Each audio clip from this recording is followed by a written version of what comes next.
Welcome to Uncarcerated. I'm Lee Scott. Thank you for joining us. Each and every week we delve into individuals who are released from various institutions, jails, prisons, mental health facilities. We take a look at the things that got them there and their journey into freedom, the pitfalls, the triumphs, the challenges. I think a lot of times, I think Facebook is really a good example of how we love rags to riches. We like the stories of triumph or tragedy. We just don't like the in-between messy stuff. You know, I think that it's easy to swallow for us that somebody maybe makes a mistake, but it happens again. A lot of us start to get judgmental, wonder if somebody's trying. We don't know all the things that go on while somebody's incarcerated or in a mental health facility or dealing with trauma in their life that makes things difficult to quote-unquote get it. And I think that, you know, Facebook is a really good example of people post, hey, I got this new job, heart, heart, heart, heart. Oh, somebody died, sad emoji, sad emoji, sad emoji. Hey, you post something that's uncomfortable, and all of a sudden, people back away from that. This show's going to be uncomfortable. It's going to be messy. It's going to cause you to question how you view things. Are you looking at people with open minds, an open heart? Do you judge people and their value based on how quickly they're able to overcome, how they're able to achieve? Do you determine people's success based on how big their house is or how much money they have? Or do you determine what kind of perseverance they're able to have in the face of great odds? Look no further than our prison industry to sort of illustrate that for us. Shocking report last year by the Department of Justice on how the Massachusetts Department of Correction treats the mentally ill in its custody. It opened the door on that nightmare and gave a voice to the voiceless. And this is just a small example. Massachusetts have the fourth highest suicide rate in prison in the nation. The solution there won't be easy. But what's being done? Are we isolating people? Are we medicating them, over-medicating, under-medicating? Do we have underpaid staff that are treating people punitively when we should be treating people's emotional and mental health issues? So it's an interesting article, the Boston Globe. You can look it up on the marshallproject.org. That's the marshallproject.org. That's going to be a big thing that we discuss tonight with my guest. It's going to be a two-part series. We're going to talk to my friend Daniel about his experiences leading up to going to jail and prison for the first time, Florida's juvenile facilities, and then part two, we'll look at his journey home. But it gets pretty emotional. It gets pretty raw. We try to take a pause and take a breath to explain some of the ins and outs. Sometimes this show can be a little inside baseball because, you know, we want to make sure that if you haven't been behind that wall, if you haven't had that door lock on you, if you haven't had those handcuffs on you, even if you have a friend or a family member, even if you're empathetic to this situation, you donate time and money to criminal justice reform, unless you've been there, it's very difficult to understand the constant stress and constant trauma. And then when you have a mental health problem, where the system breaks down. Most of our incarcerated individuals have mental health issues, and they are going untreated and undealt with. And that's, you know, that's why a lot of people use drugs and alcohol, get into bad relationships. That's sort of, we've got some shitty survival skills, and you'll hear me talk a lot about that on this show. We're hoping this show is cathartic for the guest, as well as informative for you. So I hope you enjoy this next hour with our friend Daniel here on Uncarcerated. Breaking the law, we used to break the law. Breaking the law, we used to break the law. Breaking the law, we used to break the law. Breaking the law, we used to break the law. I got no money, not a penny in the bank. I got no freedom, spend my whole life, that's it. And welcome to another episode of Uncarcerated. I'm Lee Scott. I'm your host. Each week on Uncarcerated, we take a look at individuals who are coming home from various institutions, mental health, jail, prisons. Eventually, we'll start looking at freedom and being re-entered, rebirthed into society from any number of things that we feel incarcerated from. Bad marriages, long illnesses. I think a lot of people throughout the past year that have been in lockdown or quarantine or have lost family members have felt incarcerated to a certain extent. So we'll eventually extend those conversations to those types of things and try to see what the human experience is in re-entering and being brave enough to put yourself back out for a new job, new relationship, new career. But early on in the show, I want to really focus on our criminal justice system. I want to take a look at rehumanizing people. I don't want to use the term inmate or convict on these shows. These are human beings who made mistakes. We've got a seriously faulty criminal justice system that locks up more people per capita than any country in the world. We're supposed to be the freest country in the world, yet we lock up more people per capita than China. I mentioned on a previous episode that if you ranked our states as countries, the leading incarcerator in the world would be the United States, and then the next 5 countries before El Salvador would be states: Louisiana, Mississippi, Arkansas, Texas, Ohio. So we've got a serious problem, and it's a problem on the front end. Why are so many people going? We have mental health gaps. We have a war on drugs, a war on poverty that doesn't treat people like human beings. Obviously, an unfair playing field. People are set at a disadvantage and then use poor survival skills that get us into addiction, theft, drug sales, bad relationships, domestic issues. So on the front end, in our social system, our social structure, our criminal justice system, we're putting people at a disadvantage. Then we're just locking them up. And then the recidivism rate is off the charts. And that's going to be the primary focus of this show is, for a few minutes, we want to get to know somebody. How did you get wrapped up in this, like, La Brea tar pit of the criminal justice system? It's like sticky. You can't even get it off you. And then the main focus is, what did it look like upon your arrival home? And I'm really, really lucky tonight for a couple of reasons. One, I've got a brother to me in the room with me. And the other reason is I've got somebody in the room with me for the first time. This show has been interviews over the phone up until this point, but I'm lucky enough to have one of my best friends, Daniel's, here with me tonight. Daniel, what's up? How are you, brother? Good to be here. I'm glad you're here, man. I think what you're doing here is awesome, too, by the way. It's a high time that somebody has done something like this to really kind of take a look at the realness of it and the individual situations and try and find a pattern here, which obviously the criminal justice system, I'm not placing any blame or anything, but we know that, that is a good place to start. That's the common denominators. Anybody who gets in trouble, that's where they're going. So we need to fix that before we can start fixing individuals, obviously. So Daniel and I were together. Daniel and I were together for almost 3 years at the same place in Florida. So I want to hit the rewind button. Daniel, where did you grow up? I was born in Connecticut, raised in New Hampshire, and my family all pretty much at once decided to move down to Florida, and I was 12 at the time. We moved down to Florida, me and my mother, her husband, and my little sister's father. We all stayed at my uncle's house for a little bit until my mom could get, us out on our own. Initially, my sister's father was a very negative influence, wrapped up in drugs. He was actually in New Hampshire where they met because he was running from, some stuff out of Georgia.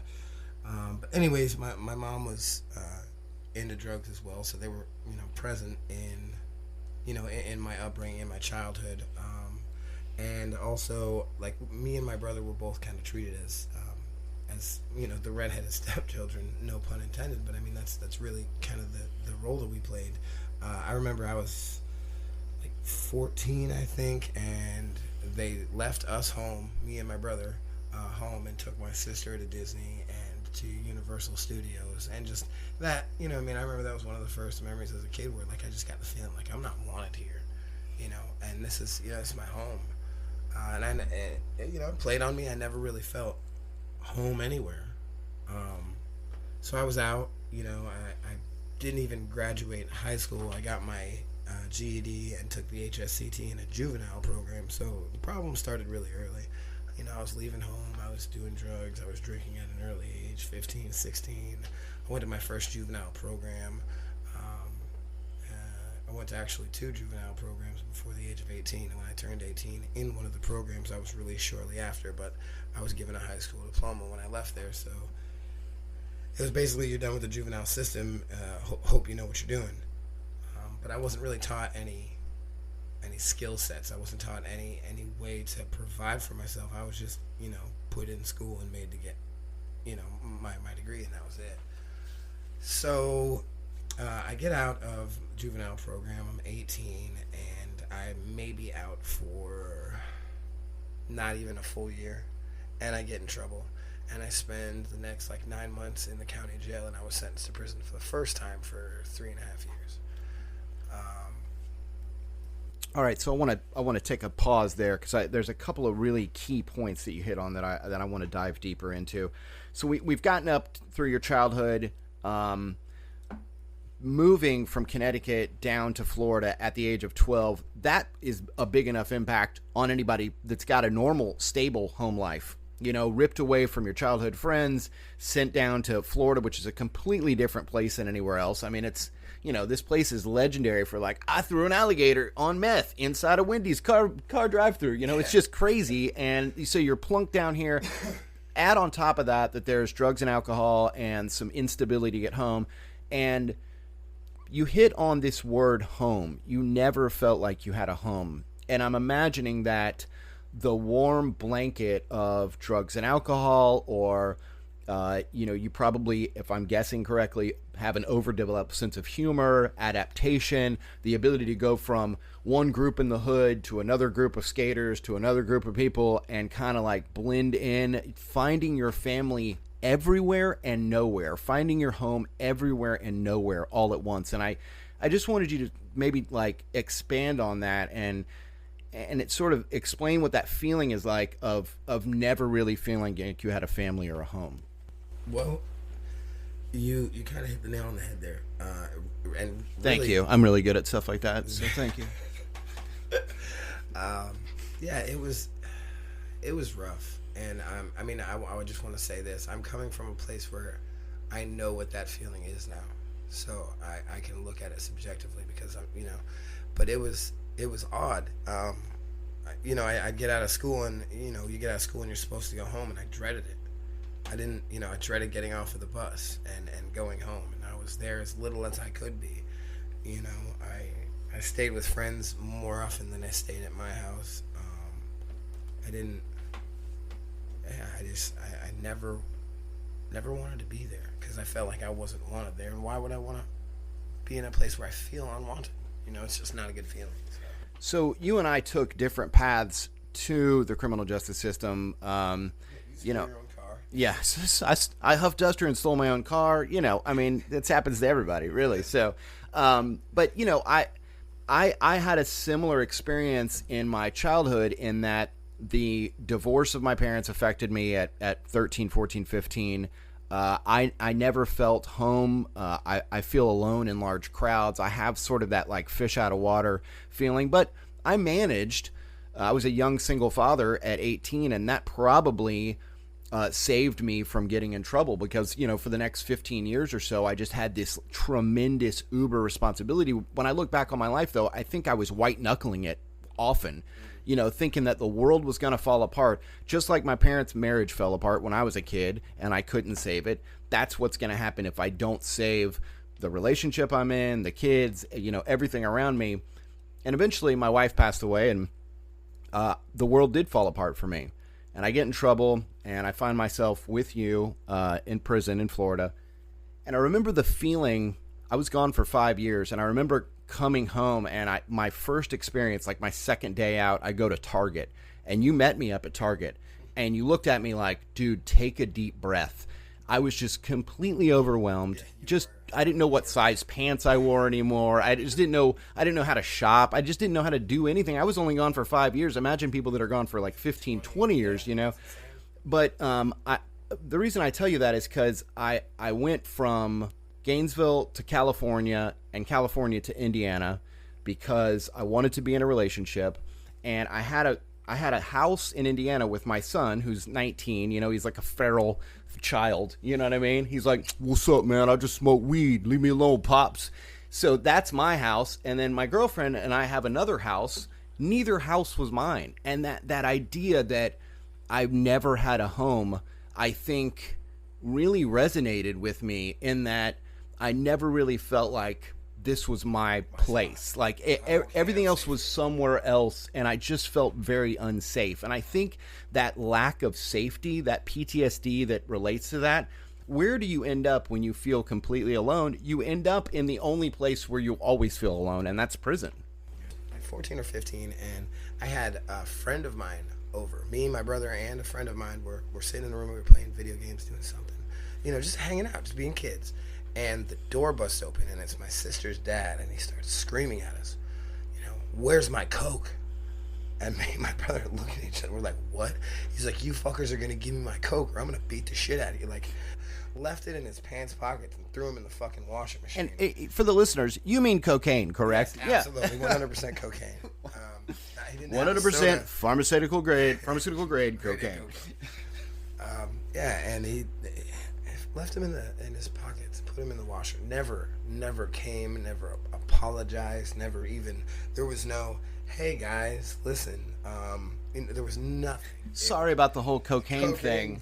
Yeah. In hindsight, I don't know how the fuck you apologize for that, anyways. But still saying something. "Hey, dudes, I'm not gonna kick your guys' ass." Something. I don't know. That was, and like I said, it was just not a good place for me to be, regardless. So when you get to you get out at 18 from juvie, just briefly, because I definitely want to talk about your experiences when you got home, but I really got to know, because I've only heard war stories, Daniel.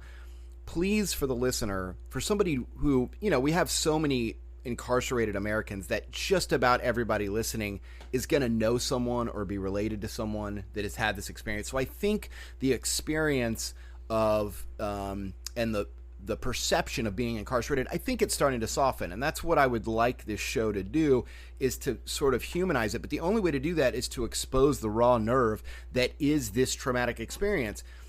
You go away, they lock a door, your friends and family put money on your commissary, they spend thousands on the phone. If you're lucky, they visit, or they don't, and they're completely in a financial position, especially if kids that are there aren't even in a financial position to send money like that. So it's not, you got to think these kids aren't coming from white collar homes, they're coming from blue collar homes at best. It doesn't have the extra money to send you $100 a week so that you can eat food that's edible, Right. So, and I think that's, I want to touch on that, but what I was trying to get to is that when that door locks, you kind of know, well, I've got to call or I can't. I've got to put commissary on or I can't afford it. I have to visit or I can't get down there. You know the mechanics of that. What people don't know, even the people related to us don't know, is the trauma that you experience on a daily basis in jail and prison.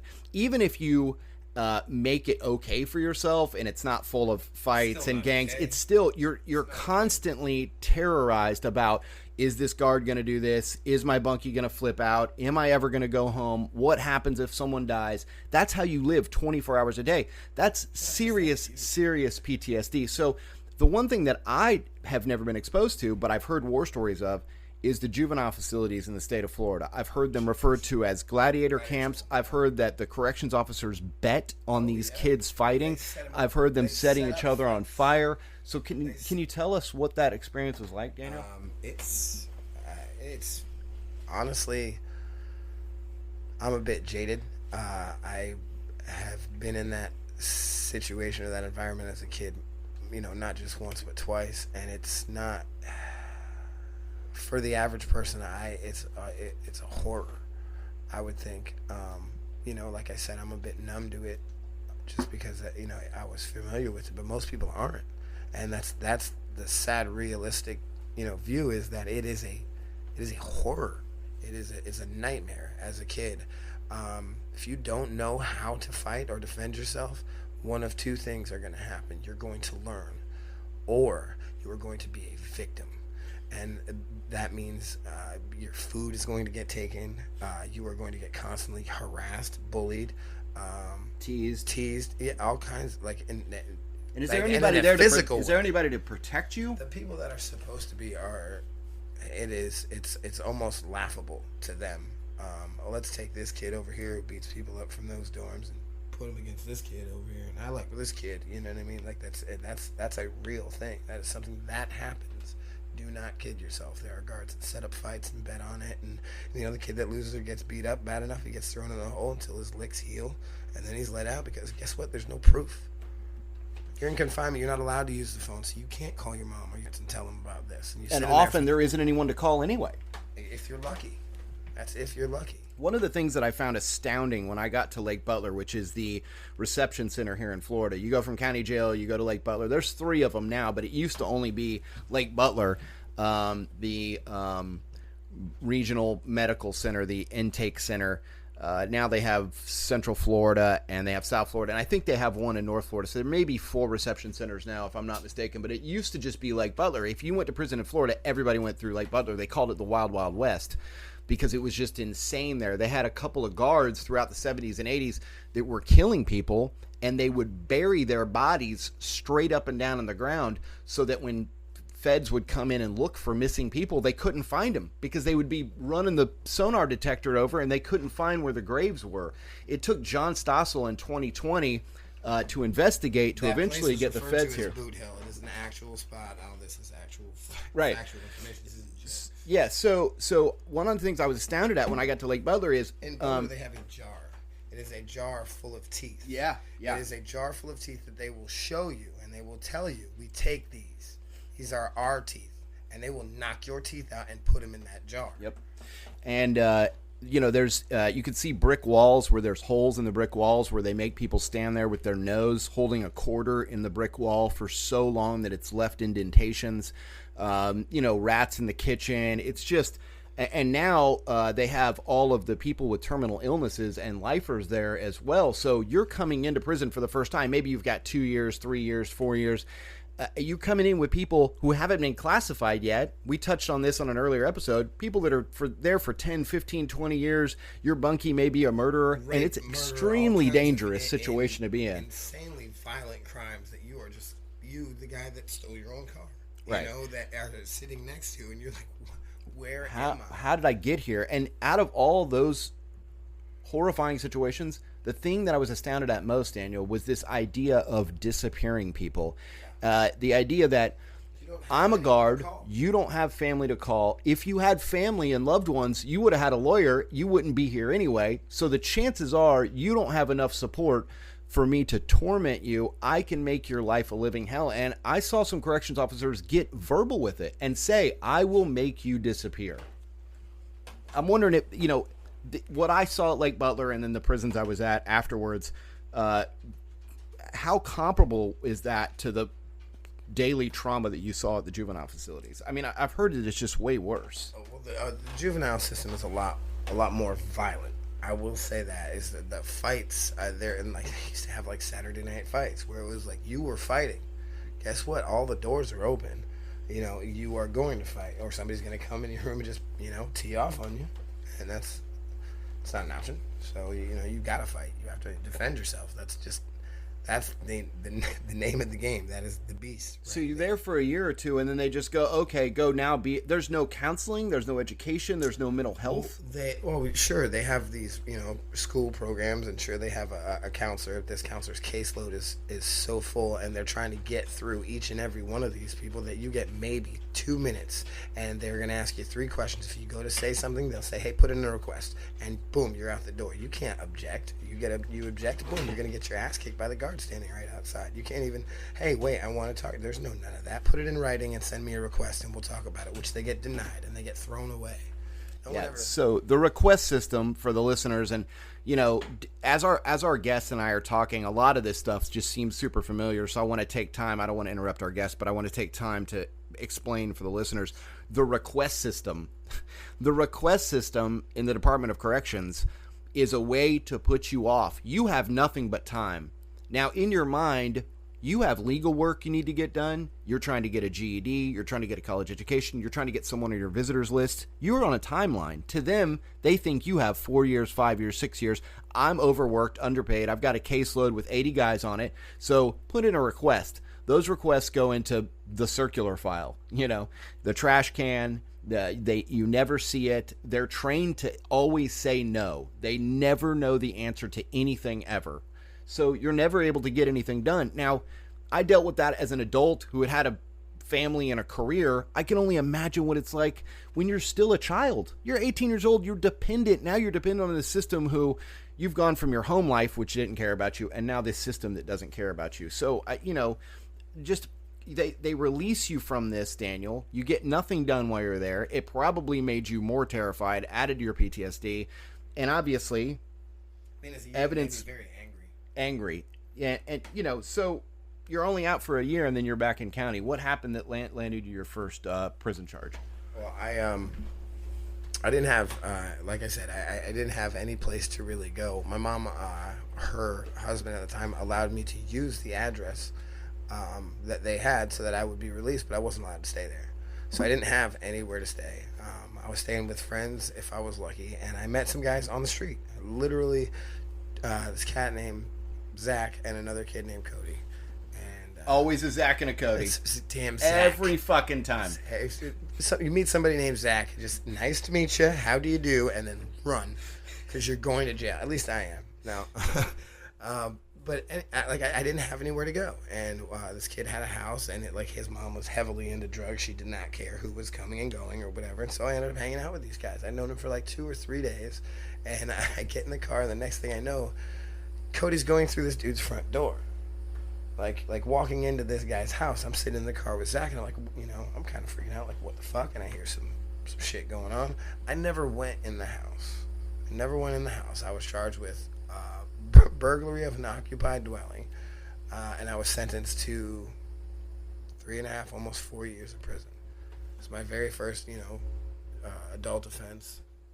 I had my juvenile record expunged or sealed because I went and completed the program. So they didn't charge me with any of my juvenile stuff, because when you're adult, they can't really bring up your juvenile shit unless it's in a crime pertaining from one to the other. So I was sentenced to almost 4 years, and my very first day at Butler West, I had been at Butler for 4 days, and they sent me, 5 days, and they sent me over to the West unit. And very first day there, I'm walking in the dorm, and I hear these two guys arguing, and one of them starts to run, and the other one is chasing him with a belt and 5 locks on it.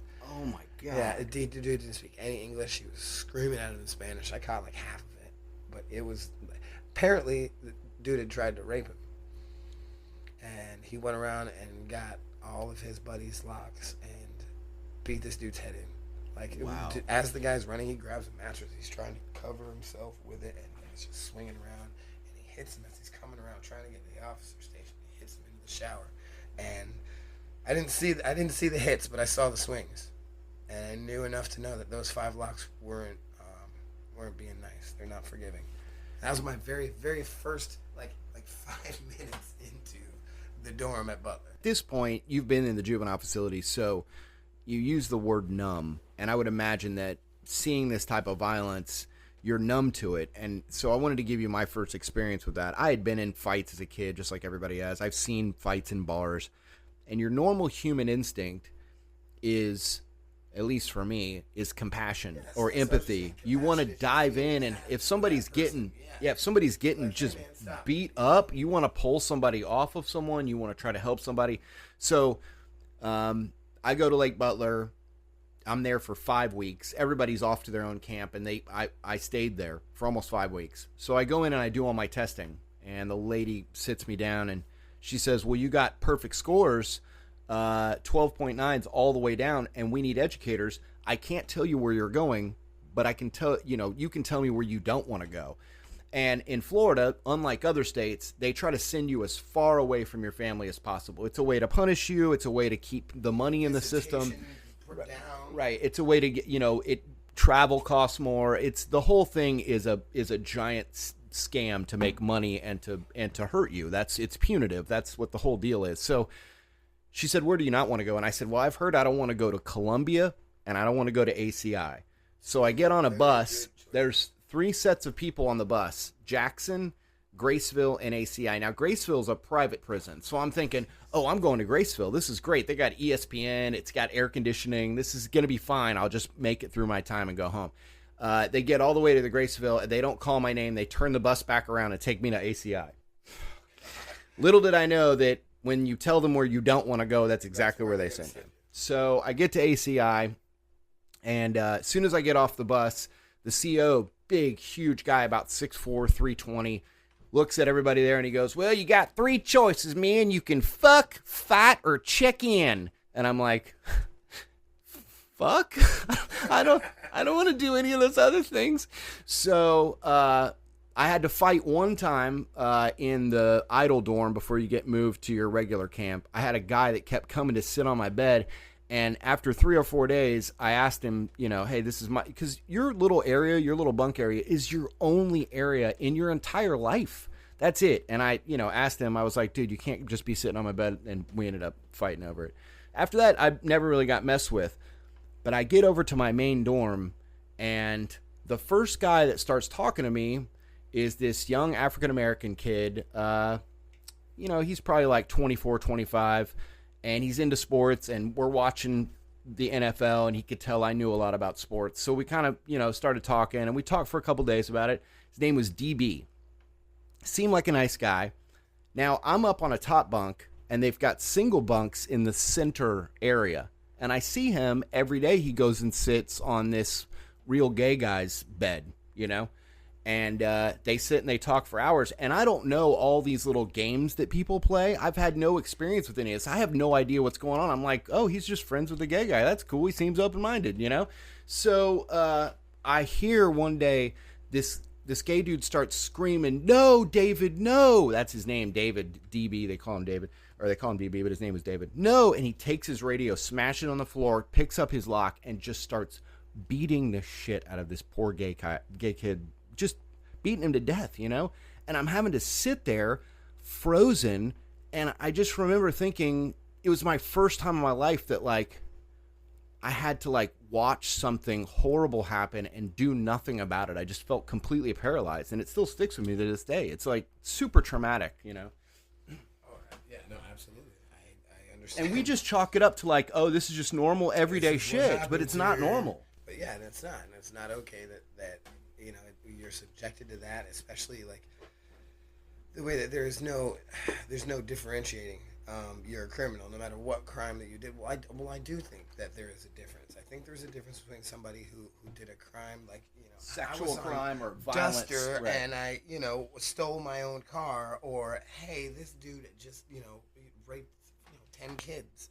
There's a big difference in that, and I feel like that needs to be addressed, and there needs to be some kind of separation. And I think that is another reason why the violence is so high. Because you have these people who are completely comfortable doing these heinous things to another human being, and they're put in with somebody who is wow, the only thing that they're thinking during this is why can't I stop this? Right. Those groups of people shouldn't be together. Right. They should be completely separated, but that's not. So your first trip through Lake Butler, and you're doing a 3-year prison bid. What was your family support like that at that point? And if you didn't have a lot of family support, can you explain what you have to do financially? I mean, did you have to find a hustle? Did you have to, that's the thing in prison is if you don't have family support, there's barely enough food to eat. If you want to have a snack at night, if you want to have hygiene products, you've got to figure out a way to do those things. So explain, a couple of your key experiences and how you survived those few years.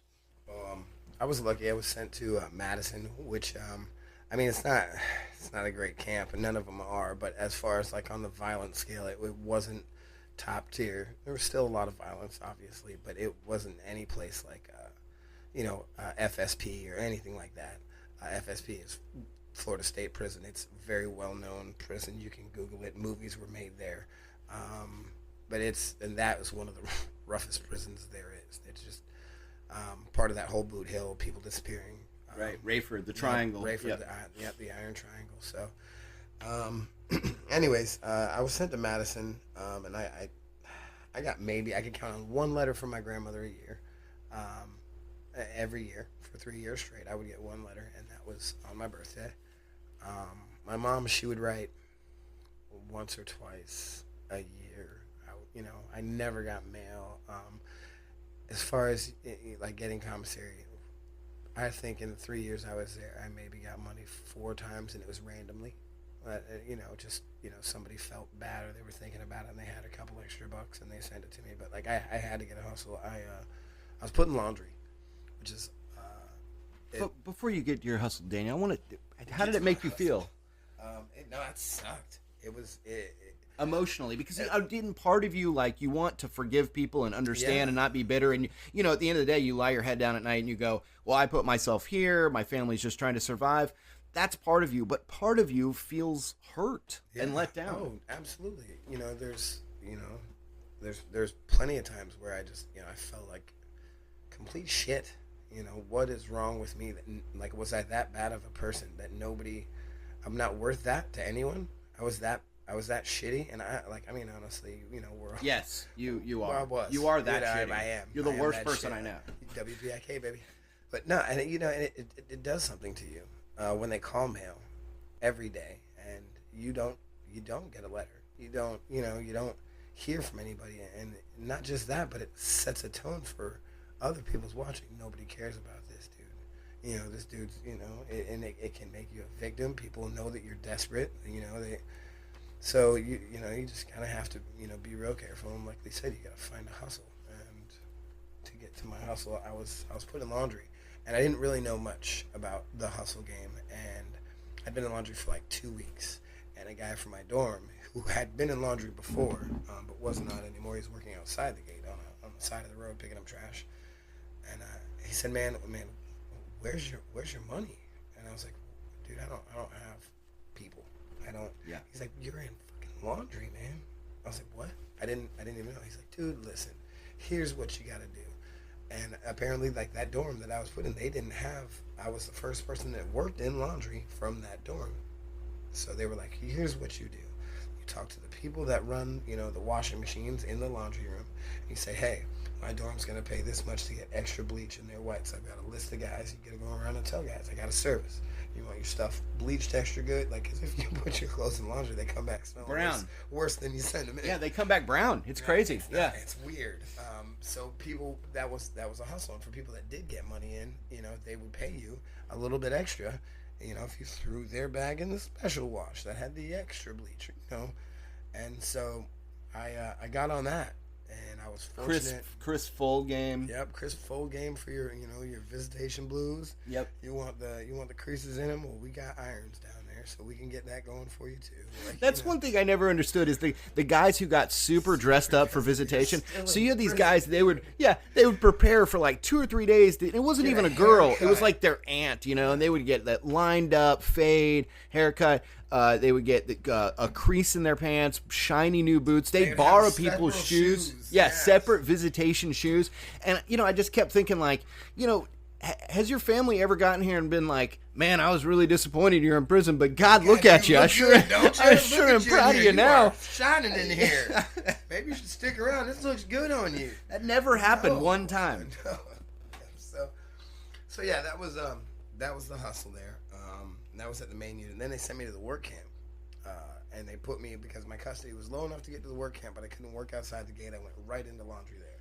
It was from, one laundry, because I knew the machines and everything by then. I'd been there for a year and a half, almost 2 years, working in this laundry room. So I did that, and I EOS from Madison. And EOS is end of sentence. Yep. End of sentence. And yeah, so I worked at the work camp and laundry there, and I had that hustle going, and then I worked outside the gate. So you get home, and you make it through, and I would imagine like after Lake Butler and after juvenile, working in the laundry at Madison, you probably had it on cruise control at this point. Oh, yeah. In the last 6 months before you went home, and you're looking to go to work release, or you're looking to go home. I did make it to work release. At that point, for like less than 6 months at the end of that sentence. Did you have a plan?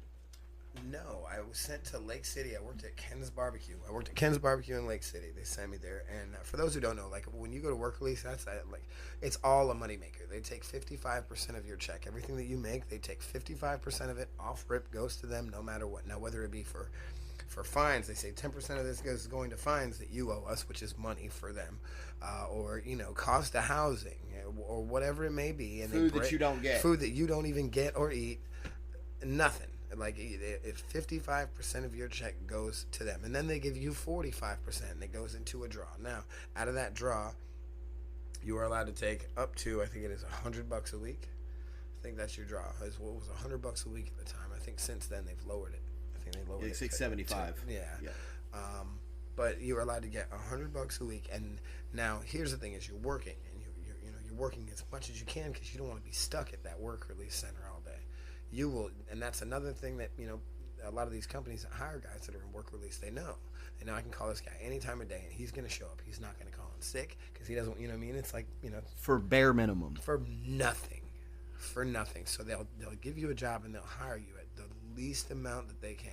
And if you're cool enough to get a spot like I did, I worked for Ken's Barbecue. Which, by the way, we commend businesses for hiring incarcerated individuals, but let's not kid ourselves. They're getting a tax break to hire you, and you're not getting any of that. And the wage, because they know that you're going to take the job, the wage is also low. And I would say just to those companies, we do appreciate you guys hiring us. It means the world to us more than you know. But give us a fair shake. If we're working hard and we're the hardest working guy you've got, at least give us the fair bit. That's all. But anyways, moving along. I was hired at Ken's Barbecue, and I was lucky enough that they said, hey, we will pay you $8 an hour on the books, and we'll pay you another $2 off the books that we'll save for you. And I said, for every hour you work, you're still getting $2 an hour here, tax free. It'll be kept in the state. Corey Bannister was the owner at the time. Big shout out to Corey Bannister and Ken's Barbecue in Lake City. If you ever buy, go. It's great barbecue. Anyways. Wait, are you doing plugs? Did you I'm just get paid for that? Well, I'm going to try. I'm going to Holy shit. The show's only like 4 episodes long. We're already getting sponsorships. But and I was fortunate enough that I had almost 2,000 and change saved whenever I got out. But so where'd you go? My mom, because I had worked in, she was hitting me up for money while I was in work release. She was high on drugs. She had developed a very bad crack habit at the time. And so she had actually asked me to send her money, which I did. While I was there in work release, I was sending money to her. I got out. I had, like I said, almost $3,000, $2,000 and change, and within like 3 weeks, it was gone. She had hit me up, for rent money. I needed clothes. I had no clothes, nothing. I had to, buy outfits and stuff. And between, getting clothes and my mom hitting me up for loans or rent to stay at her place, it was gone. Yeah. So I think that's one of the things that when I was teaching classes in prison, I taught, mental health courses and 7 Habits of Highly Effective People. And the thing that I really tried to have difficult discussions with guys going home was codependency. I think it's people talk about, well, find God, you'll be all right. Find a job, you'll be all right. Stay away from drugs and alcohol, you'll be all right. Get a GED, you'll be all right. The thing that we don't ever discuss that permeates our life at a very deep level, and it's sticky and messy and it's not black and white and there's no right answer, is codependency. People move back in with their mom, then their mom wants some money for rent. Obviously, she deserves it, but then you don't have any money to save to get out. Now you're stuck in this relationship. Nobody knows who borrowed what money from whom. Now take that idea and extrapolate it out to baby mamas, girlfriends, exes, bad relationships, people that supported you. Now you feel like you've been bought and paid for in a relationship at times. There's a lot of predatory people that will send you money or try to come visit you only so that you turn around and end up in a relationship with them. There's a lot of guys who play that side of it, that try to con people into relationships. And, I just want you to take maybe like the sort of 3,000 foot view here of, I know that it's a sticky situation. I know it's your mom. I know you love her, but that idea of codependency, do you think that may have been one of the traps that set you on a bad path? Absolutely. Let me go ahead and start. Um, my very first time ever in trouble. I wasn't sent to a juvenile program, luckily, but I got arrested my eighth grade year um, because I had marijuana at school. Marijuana that my mom had given me. Um, and this is at Tuttle. No, not Tuttle. Macintosh. Macintosh in Sarasota, Florida. I was my very I never took any of the FCATs for you take them at the end of the eighth grade year. Never took any of them. Not one. They still passed me, just to get me out of high school. But that was marijuana that my mom had given me. When I got to high school, my mom was having me and my brother sell pot for her. She's dead. She passed away almost 2 years ago, and love my mom. Did she do the best that she could? Yes. Was the best she could. That was your mom saying hello right there. Was she just knocked the mixer on the floor. Was the best she could still shitty? Yes. I got a very, very skewed image of right and wrong because here's this person that has raised me from a child, but also everything that they're teaching me is fucking wrong. I'm upset, and you could ask my brother, the same. He would tell you, we were not raised right. Our view of things is tragically skewed because of the way that we were brought up, and you feel like it's hard to find your footing. Yeah, very much so. I am responsible for me now, but did I get a fair shake thus far? No. Has it affected me? Absolutely. But I am aware of this. I know this. And that's up to me to be extra diligent as far as the decisions I make and the reasons why I make them now, because I have to question the way that I view things. You know what I mean? Like morally, your perspective is wrong. Perspective is I feel like it was. I feel like it's better now. But it was the way that I viewed things. Everything was completely off based on the fact that the person that I trusted in to shape and mold and guide me in the right direction, and the things that I was taught are okay, weren't. And anyways, so to bring Dana, I really appreciate your honesty there, and I think that we talked a little bit about before the show, and I think what we'll do is we're going to do a 2-part series here with Daniel. We're going to make this first episode everything that sort of led up to incarceration and that experience, and then when we'll come back for part 2 for Daniel, we'll do another hour on his experiences now that he's been home for an extended period of time, and I think that's the way to do it, because I want to dive deeper into. Daniel's been home now for 10 years successfully, and I want to dive deeper into some of the triumphs that he's had to have, but there's still a lot of stuff in there that comes up in how I met you, right.